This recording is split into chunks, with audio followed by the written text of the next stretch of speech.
buffer.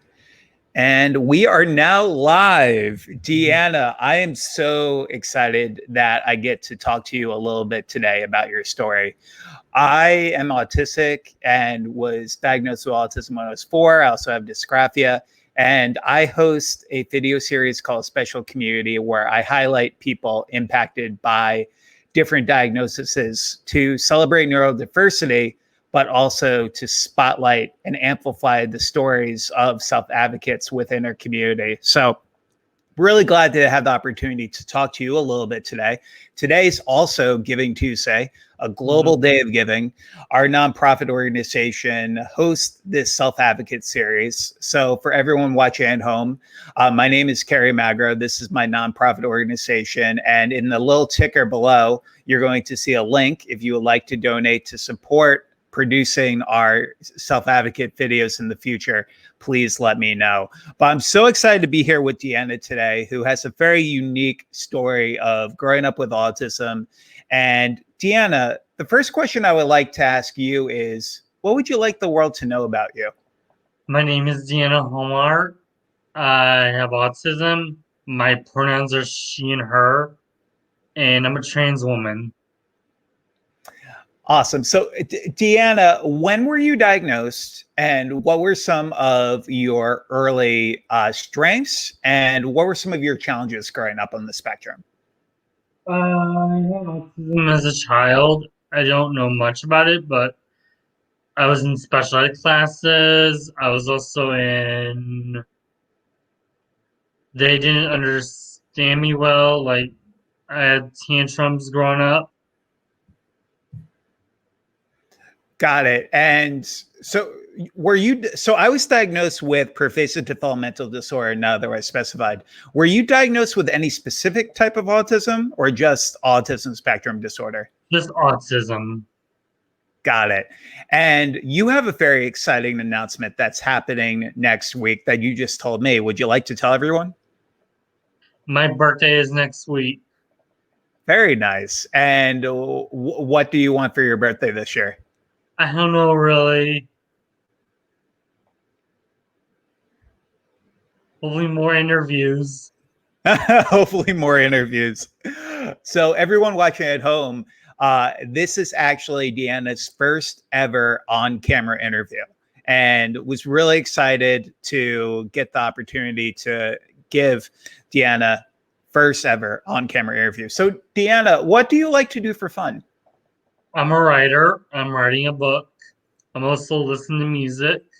And I love the Food Network, which is a bunch of cooking shows. Nice. What is your favorite cooking show currently? Well, I like Top Chef, but I also like Chopped. Is Chopped the which one is Chopped? Ted Allen. Nice. Very cool. Very cool. So, Deanna, what is one thing you should not say to somebody who has autism? That's a good question. One thing that you should not say, don't call them names, don't discriminate. I agree 100%. One thing I hate, so everyone watching at home, I was diagnosed with autism when I was 4. And the one that I hate the most is you have autism, but you don't look like you have autism. Have you ever heard that one, Deanna? No. No, thank goodness. Because that one gets annoying to me because I think to myself, it's like, what am I? It's like what's autism supposed to look like? You know what I mean? It's like what look is there to autism? You know what I mean? Mm-hmm. Can you tell me a little bit about your book that you're currently writing? I'm writing about, it's entitled I Am Deanna. It's about my coming out, my mental health, and including some of my book will have autism in it, like my elementary school years, my years with living in a group home, living with roommates, and also about how I came out to my family. Very nice. So So, Deanna, you actually have some people writing some wonderful comments. Morgan says, "Hi, Deanna," in the comments. I So if anyone has any questions for Deanna, this is her first ever on-camera interview. Feel free to post in Facebook and also on YouTube, and we'll try to get to as many questions as you have during this time. So, Deanna, being in a group home, can you explain a little bit about that story? It's like I couldn't even imagine. I was living in a mental health group home for mental illness. It's like a group home for adults, and they go by rules, take medications, they take you shopping. They also do like monthly house meetings and also monthly fire drills. And another thing is they do fun activities. Okay, nice. So we do have a question coming in from Yoslin. Yoslin is a big supporter of our Facebook page. And again, everyone, for Giving Tuesday, if you would like to support our video series, please go to the link kfmmakingadifference.org/donate and give what you can to support our cause. And Yoslin writes, "Hey, Deanna, how did you feel when you got diagnosed with autism?" Well, I was a child. My mom was really not sure how autism worked. And I feel like upset with me being autistic. I'm not like a normal person, but I am autistic and I'm proud of it. Nice. You know what? One of my friends, Rachel, says that normal is just a dryer setting, because really, what is normal? Because we all in this world have our own unique strengths and challenges in this world. So I feel like we need to celebrate that there really is no normal and that we all have our own unique strengths.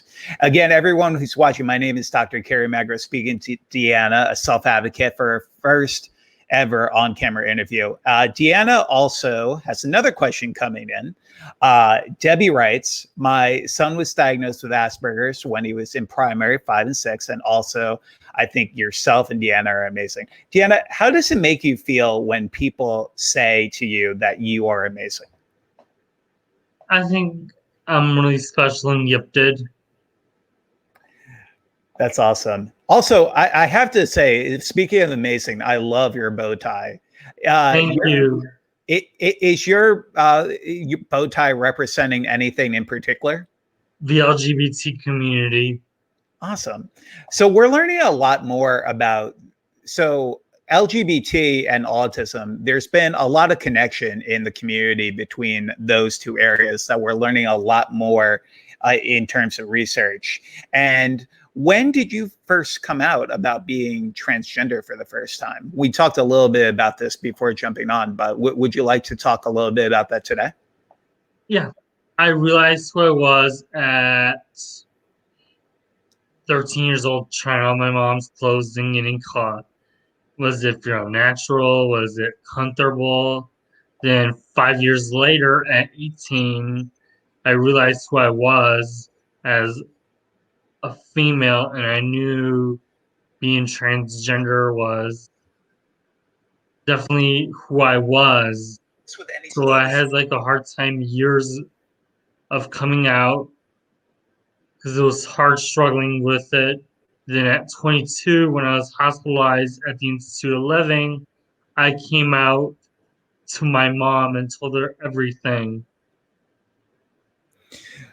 So that must have been so challenging. So, another question I had for you today that I wanted to talk about is, what is one misconception you currently see out there in the autism community that you wish was debunked? Like, For example, one misconception I constantly see in the autism community is that, for example, that all people with autism are great at math. It's like everyone growing up assumed that I would be great at blackjack, and that when I turned 21, exactly, that I would be able to win them like $88,000 on the blackjack tables. Is there a misconception that you see people make about autism that really drives you nuts? Being bullied. Oh man, how does it make you feel when somebody bullies somebody else? Well, I was feeling bullied in high school at 15. People were asking me, "Are you gay? Are you gay? Do you like girls?" They're like teasing me. And when did bullying start for you? Because I know it impacts so many people within our community. In ninth grade. In ninth grade. And how long did bullying go for? Did it almost stop completely at some point, or do you still deal with challenges with bullying today? It's probably stopped after high school. Interesting. So what would you tell somebody who's watching this who might be bullied to let them know that everything will be okay at the end? You're not alone. Everyone's here for you. There's resources that can help you, and you're always going to be you, and you're always going to be yourself. I love that. So, Deanna, obviously, we just had a presidential election that just happened. If you were president for one day, what would you like to see happen for people who are impacted by an autism diagnosis? I would love to see an act for autism awareness. An app for autism awareness? Like the Equality Act, like Oh, yes, discrimination the Equality Act. and I'm just giving you some love on my social media channels. That's why I was looking down for a second. Oh, this is interesting. Crystal writes, and Deanna, I don't know if you had any opportunity to see this, but Crystal writes, thoughts on, have you heard about Sia's new movie called Music? no. Okay. So, Crystal, I'll share a little bit about this really quickly. So, this movie that's coming out, which is going to come out in 2021, focuses on a nonverbal protagonist who is played by a neurotypical actor named Maddie Ziegler. I think we definitely need more representation. There's so many amazing autistic actors, but there's also individuals such as myself sorry, who have autism, who have been able to be a consultant and bring a realistic portrayal of autism to our entertainment industry. So I think it's really important that we get those with autism to have the opportunities, because don't get me wrong, I love The Good Doctor. Freddie Highmore does a fantastic job. I also love Temple Grandin HBO film starring Claire Danes. I think what we definitely need to do, though, is have a larger conversation about autism and giving auditions to autistic actors and autism consultants overall. So Michael writes, hi, Deanna, you're awesome inspiration. That's awesome. You are getting so much love today, Deanna. This is really, really great to see all the positive comments coming in. Oh, Morgan writes, and I'm actually curious about this. What is your favorite kind of music? I love anything. If you had to pick like one of your favorite artists, it's like I love Bruno Mars. Bruno Mars, like especially his last album, it's like I'll listen to that like night and day. Do you have a favorite artist? Ellie Goulding. Oh, okay. What's one of the Ellie Goulding does? What's one of her songs? I'm totally drawing a blank. Burn. Oh, Burn. Yes. Oh, yes. Oh, Morgan loves that too. Awesome. We have a few more comments and questions coming in. Again, everyone, my name is Kerry Magro. I have a nonprofit organization where we highlight self-advocates such as Deanna, first ever on-camera interview. Really, really excited to interview Deanna today. And if you're interested, today is Giving Tuesday. If you would like to support our efforts to spotlight self advocates and produce educational videos, at the bottom of this screen, there's a link to a donation button where you could give anything you can, regardless of how small or how big, to support our very special community. Letitia writes that she hates when people are bullying others, which I totally agree with. Mandy is also commenting, hi, Deanna, I'm from UK. My son is 22, nonverbal communication, autism, but has good reading skills. How can I help him with communication? Just practice with your son first with talking, and just practice reading more. I love that. So this is interesting. So Deanna, when you were younger, were you nonverbal for a period of time? I was nonverbal until I was 2.5, and then I started speaking complete sentences when I was around 7. Did you have any issues with nonverbal autism when you were a kid? No. No, got it. So communication came pretty naturally to you. Yeah, I was like, I'm smart with my words. Oh, I love this. I love this. Okay, so Suzanne writes, hi. Hi, Suzanne. How you doing today? What's the first step in getting a child tested? What type of doctor would I go to? Thanks. I'm a JCP teacher too, and knew your mom, Suzanne. Oh, awesome. So my mom is Suzanne Mack, and she is on the Board of Education, or used to be on the Board of Education here in Jersey City. So that's awesome. So would you like to tackle this question, Deanna? What's the first step in getting a child tested with autism? I don't really know, really. Oh, it's okay. I got you. I got you. So one of the things that so usually you, Suzanne, you reach out to your child's local pediatrician, and then you have the opportunity to. For some people, they use what is called an MChat model, where it's basically a diagnostic test that tells you, basically looks at what the child's strengths and weaknesses are, and on that list is a bunch of check marks that can potentially lead to an official diagnosis for a child. But the first thing you should do is go to your child's pediatrician and actually recommend that they be seen by a specialist. See if your child's pediatrician can actually give that MChat test to get that formal diagnosis. Suzanne, I would love to hear a little bit more. If you, in the comments, just tell us a little bit more about your story, if this is specifically for anyone in particular, and how old they are today. So, Tiana, I never got to ask you though. I actually think I did. What you were diagnosed at what age again? I think like around my childhood, I don't know what age, Got it. Got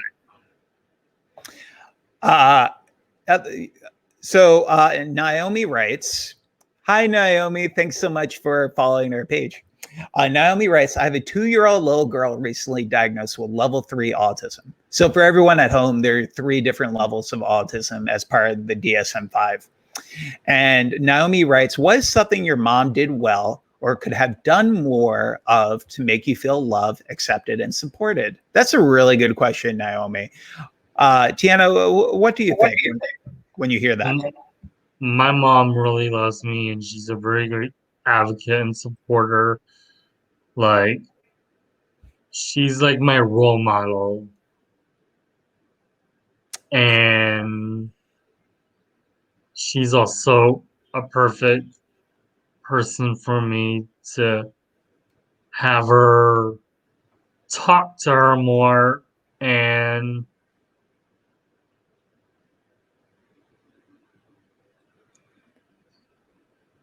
Take your time, Deanna.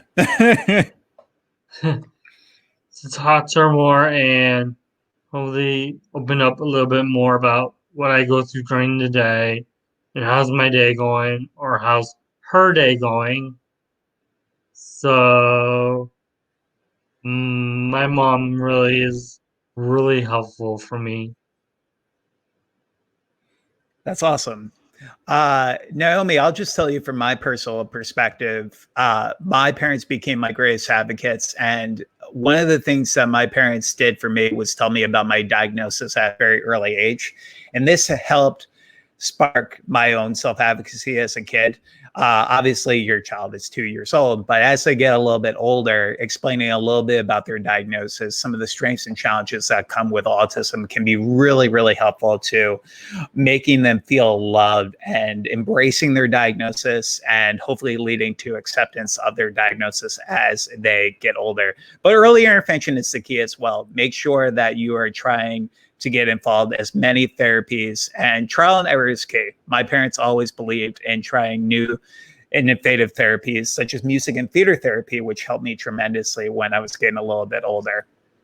So thanks so much for that, Naomi. So Jeff writes, and Jeff says, my daughter 9 is nonverbal, but loves the color.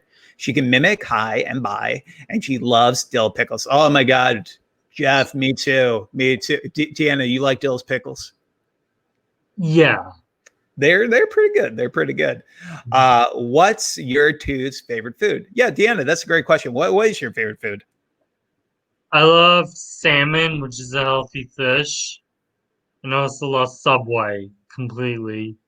All right. So, what's your go-to Subway? Because I used to rock the Italian BMT like all the time. I turkey or oven roasted chicken.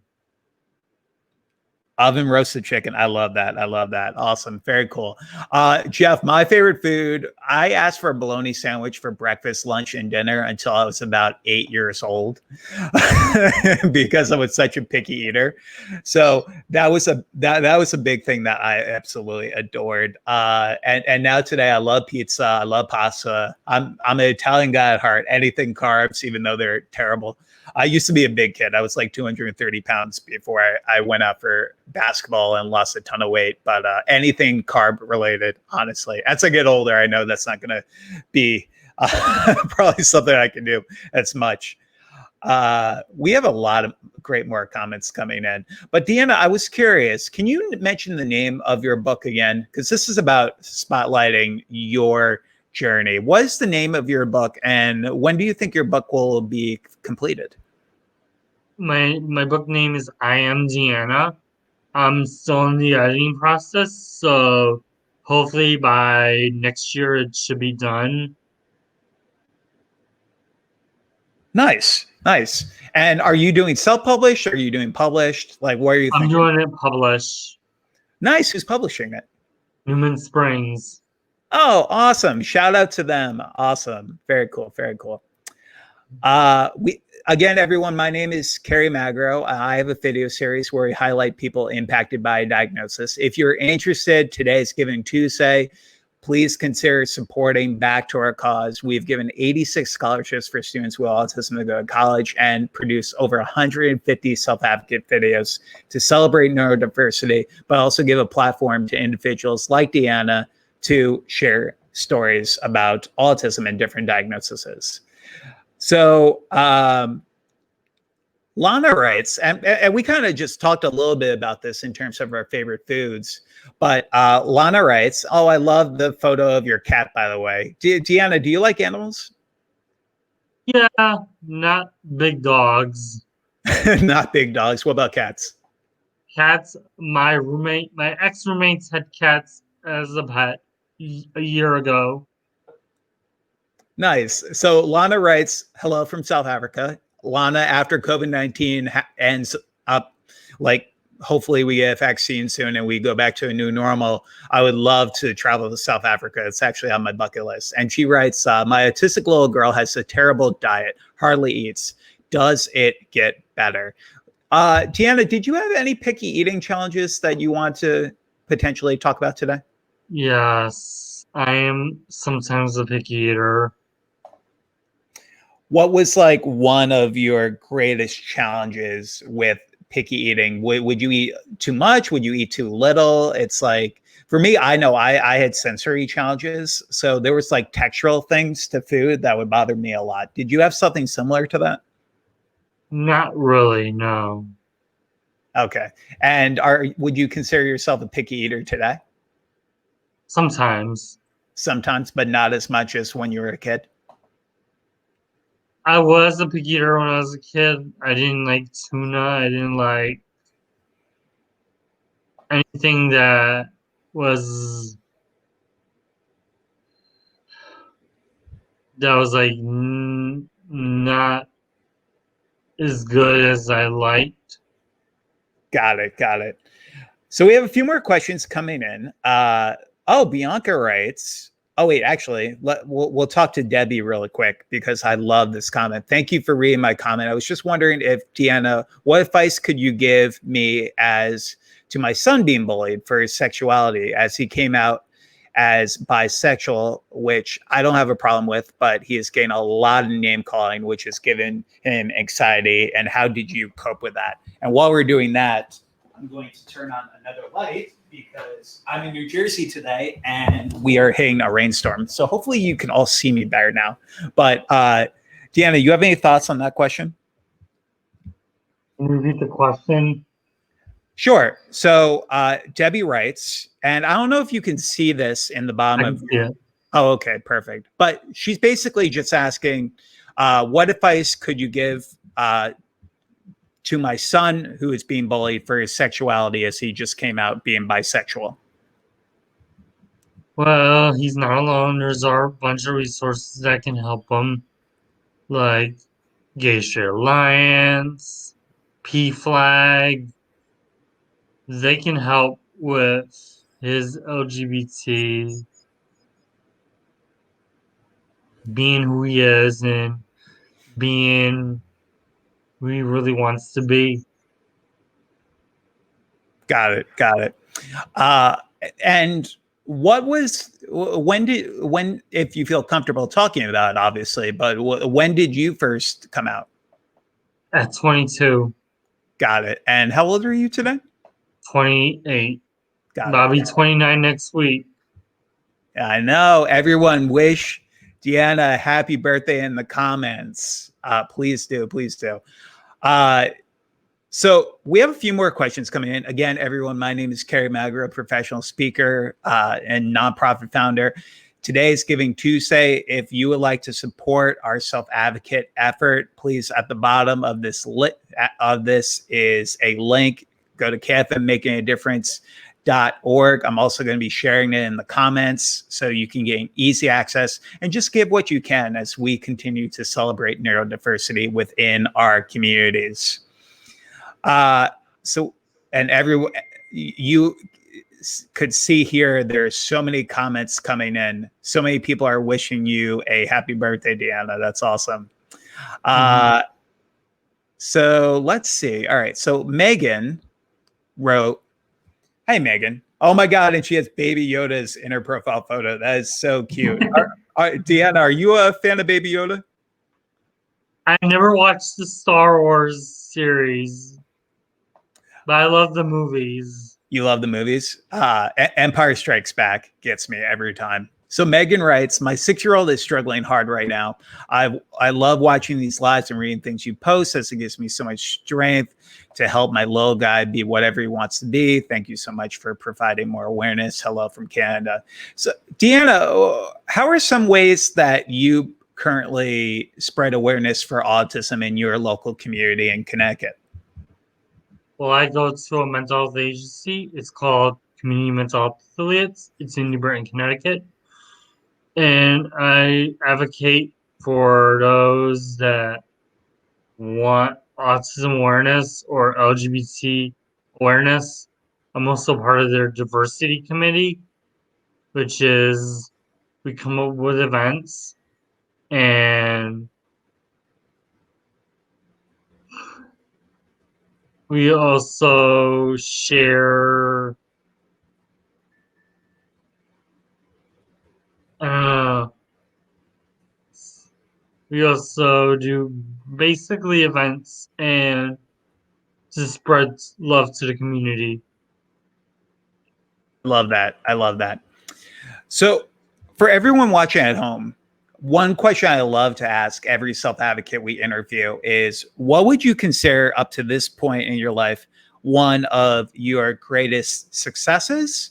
And then also, what would you say has been one of your greatest challenges? So, for example, for me, my greatest success, I would say, in my life was graduating with my doctorate last year in educational technology leadership from NJCU. And my greatest challenge was definitely being nonverbal for the first few years of my life. What would you say is your greatest success and your greatest challenge today? My greatest success is when I told my coming out story to an audience 2 years ago. I shared it with, I had a lot of help with the writing, the editing, and performing it, speaking it. I got a standing ovation that day, and I was really proud of it. My biggest challenge is with the whole COVID situation is finding groups and going to my appointments.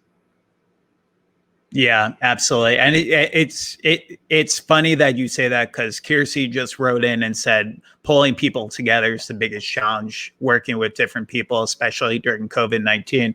What have been some groups that have supported you in Connecticut before COVID? DBT, which is dialectical behavioral therapy. Another group has been is Xandy group, and another group is LGBT group, which is meeting once a week before COVID hit. And that's about it. Very nice. Very nice. So, for everyone watching at home, again, my name is Kerry Magro. We're interviewing Deanna today. And one of the biggest things I want you to know is today is Giving Tuesday. We support self advocates within our community. Deanna's first ever on camera interview happening right now, live. And really excited to spotlight Deanna's story. I just included a comment in the Facebook Live for anyone who would like to support our cause, no matter how big or small, so we can continue to produce videos and celebrate neurodiversity. So Morgan actually writes and says it's been so hard with therapies because of being at home with telehealth. So Mandy wrote this big comment. Not a big comment, Mandy. Just and she's mentioning the fact that I just told them we're not taking any food. They choose, basically talking about food challenges for the most part. So I think honestly, one of the biggest things I see in the community is that picky eating affects a majority of individuals within our community, whether they're children or adults. So it's really important when your child is really young to establish support groups and reward systems. Reward systems can lead to positive self-motivation that will hopefully lead to them enjoying different foods as they get older. But focus on the food pyramid as much as you can and use reward systems, eating certain foods to get to those precious like, for example, for me, it was bologna sandwiches. My parents would literally say, you have to eat your vegetables. And after eating so many vegetables, then you get that precious, like, small bologna sandwich, even though bologna is terrible for you. So keep using reward systems, everyone. Well,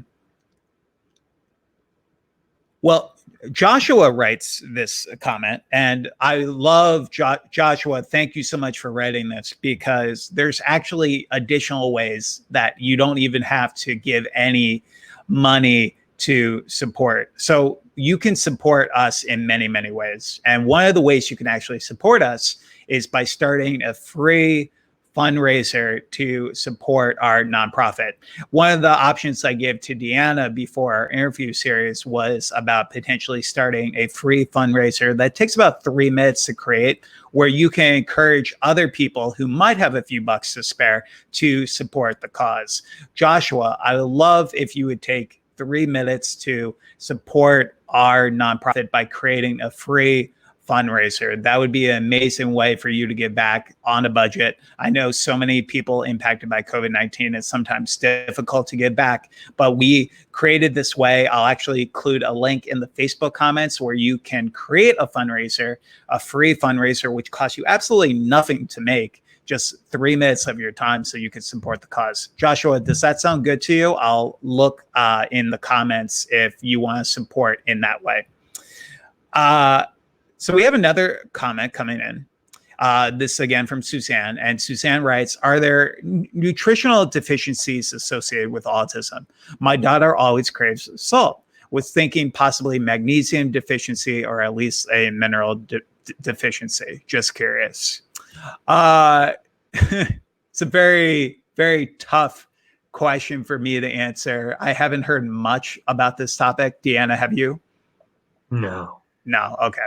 Suzanne, yeah, no, I know that there's sometimes nutritional deficiencies simply because of picky eating, leading to, I hear a lot about iron deficiencies being a big issue for some in our community. So it's really just important to keep focusing on supplements as much as possible, healthy supplements that are recommended by a local doctor, physician, and really focusing on that from B12, vitamin C, really important. I take a ton of vitamins each and every day to just keep up with my own physical and mental health, especially with COVID-19 and being a little less physically active versus before COVID-19. So really just make sure to do your homework and talk to a primary physician about that.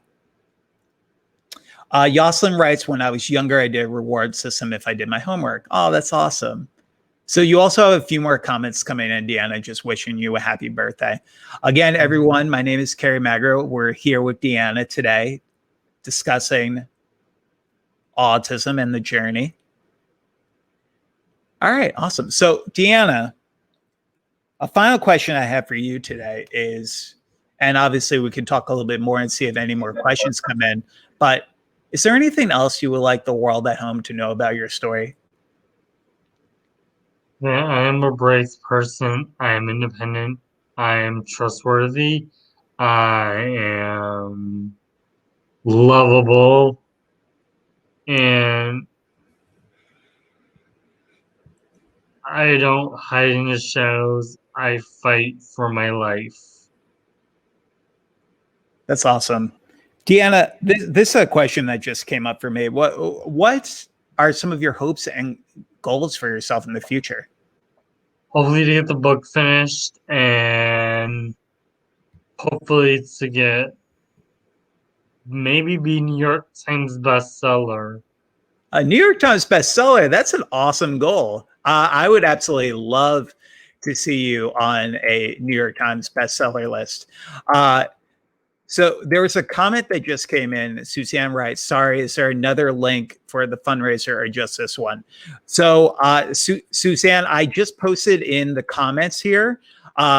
So there is a link for the donation button, which is just kfmmakingadifference.org/donate, which I just included in the comments on Facebook and YouTube. And then I also included for Joshua the link to creating a free fundraiser to support our cause. If you don't have money to support and want to help by inviting others who might, that would be a great way to support. Morgan actually wrote this, and this is a great question, which I actually was meaning to ask you earlier.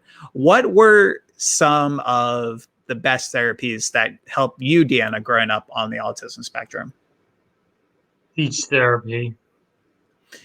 So was there any therapy, like, for example, occupational, speech, music?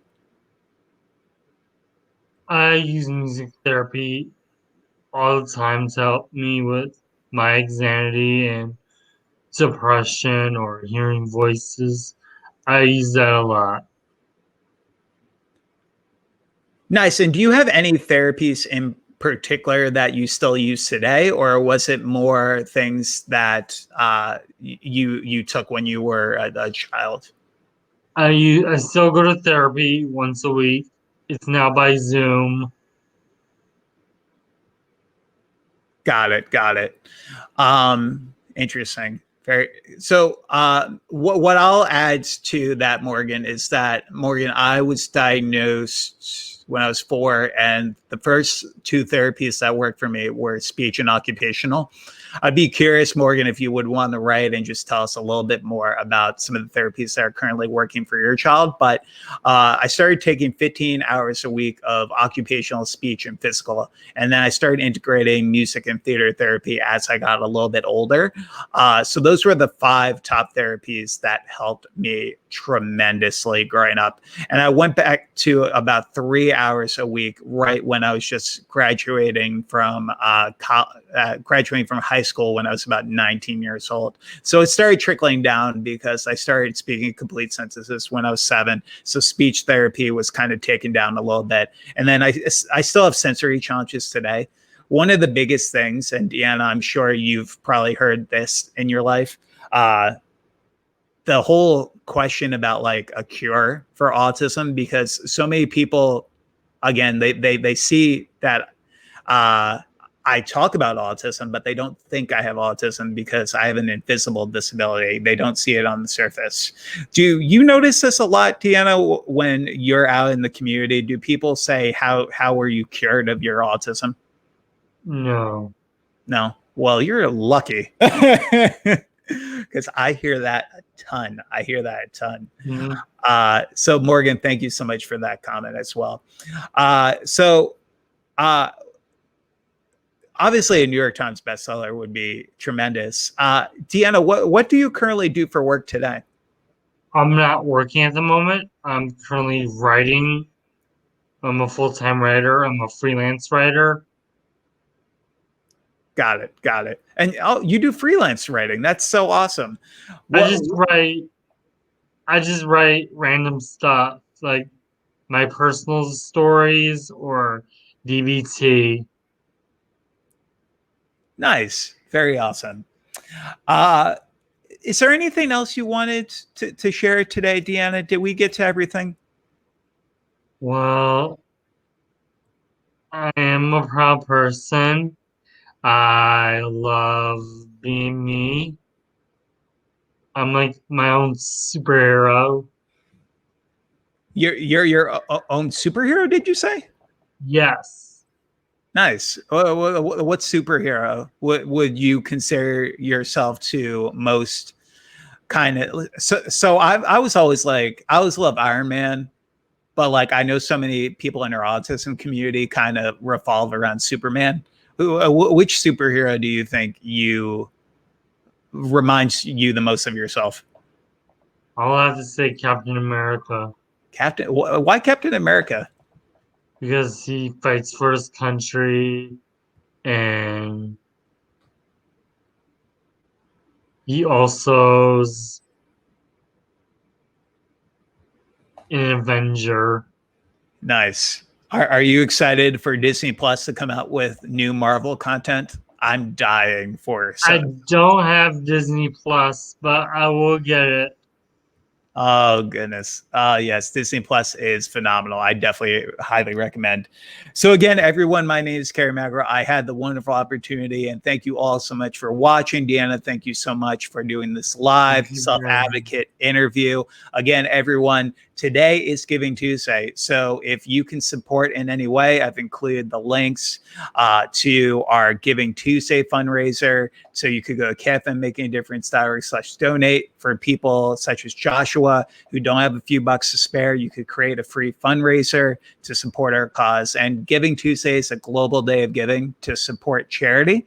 So I would love for all of you to support. And Deanna, I hope this is just the first of many on-camera interviews that you get in the future, and have a wonderful birthday next week. Thank you all so much for watching, and have a Thank great you. rest of the day.